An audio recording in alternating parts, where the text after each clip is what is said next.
One thing that came along that was really interesting to him, and he kind of adopted it later in his own theory of trying to unify gravity, like, is called Kaluza-Klein theory. In those days, if you had a new strange idea, you could send it to Einstein. And if Einstein liked it, he would send it to a scientific journal with a note saying, I think this is a good idea. You should publish this idea. And that's what happened.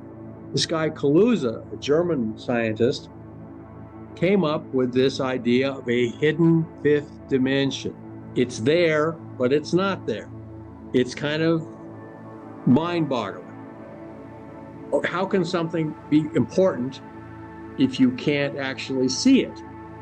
What Kaluza did, and what Klein then later added quantum mechanics to this, so that he came up with this, is they found that if you started with just 4 dimensions, space, time, X, Y, Z, and time, and you say you can have space-time that's curved, so you have an equation that says, I'm going to minimize the curvature.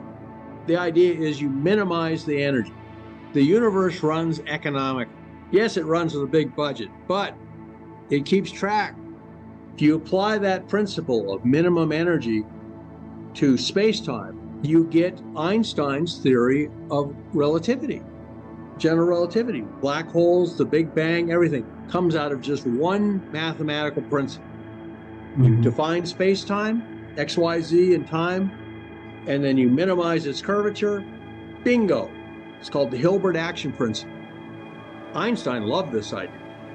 So he made it the heart of his theory, that gravity waves, everything like that, black holes, the Big Bang, was all due to the economics of running a universe at minimum energy.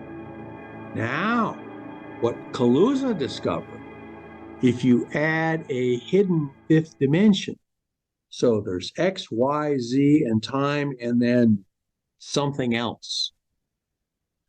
But you make it so this other dimension is basically curled up and hidden. So nothing in our real world seems to depend on it. Then you do the minimum action principle. The shortest possible, as the crow flies. Out of this falls Einstein's gravity equations. And the same equations falls out Maxwell's equations for electromagnetism. Out of the same theory. The mathematics is perfect. You get everything out of this by just adding this extra fifth dimension, which no one can see. But mathematically, it's there. And Klein, the guy named Klein, worked out the hidden dimension part in detail because he was interested in quantum mechanics. So quantum mechanics runs at small scales. So you have this theory where you have now 5 dimensions instead of 4. Well, this was very annoying to Einstein. He didn't like the idea of this hidden fifth dimension. He says, what's it doing there? It gives you electromagnetism. Yeah, but what else does it do? It's useless. It's like a fifth tire. It's like a fifth tire on a car. What do you need this fifth tire for? Imagine you got 4 tires on a car, and then you got a little wheel from a roller skate sticking out the side of the car. He says, what the hell is this for? And they said, well, it makes the math all work. He said, okay, I'm going to say we should publish this. But I don't understand it, and I don't like it, but the math looks really good. Now, the string theory people, by the way, brings us to the subject of string theory. The string theory people have now added 10 extra little wheels like that. Some of the wheels are within wheels. They say it gives us good math because, we do all this, we can make stuff that looks like the weak field and the strong force and stuff, and it gives us the math. And that's their answer, is it's mathematically beautiful. Then they try and make predictions that they test in these super collider things. Nothing. Nada. Nothing. And this has led a lot of people to claim that string theory has become a religious cult, not an area of physics. It's a bunch of mathematicians who've just gotten so obsessed with their math, they don't care about the real world anymore. Or a diversion by the government to prevent people from working on this anti-gravity problem outside of government. Einstein himself. Einstein, of course, fled. Einstein was not only was a genius, he was also a smart guy. He got him and his family out of Germany. He's in the United States. He starts working at the Institute for Advanced Study, run by Oppenheimer. They'd ask Oppenheimer about Einstein and his unified field theory. Mm-hmm. Oppenheimer says, he doesn't know what he's doing. You know, he's an old guy, senile. What we're really interested in here is quantum mechanics, nuclear energy. Einstein doesn't like quantum mechanics, therefore he's a nobody around here.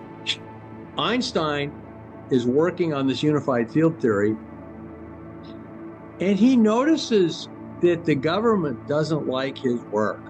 And he's treated like an infernal old crank. You know, the old grandpa you keep in one end of the house and don't talk about him anymore. That's the way Oppenheimer treats him. His ideas are nothing. He's a has-been. And Einstein, again, not just a genius, but a smart guy, he says, you know, I wonder sometimes if people don't want me investigating the connection between gravity and electromagnetism. I wonder, you know, the unspoken message is, Einstein, Al, why don't you work on something else? You know, work on something else, find something else to work on. So, yes, there is a theory, one of these conspiracy theories, that the string theory was thrown as a bright, shiny object into the physics community and funded by the government, who spent like $30 billion on string theory. Produced nothing. Nothing. I am a practical physicist. I'm interested in solving real-world problems.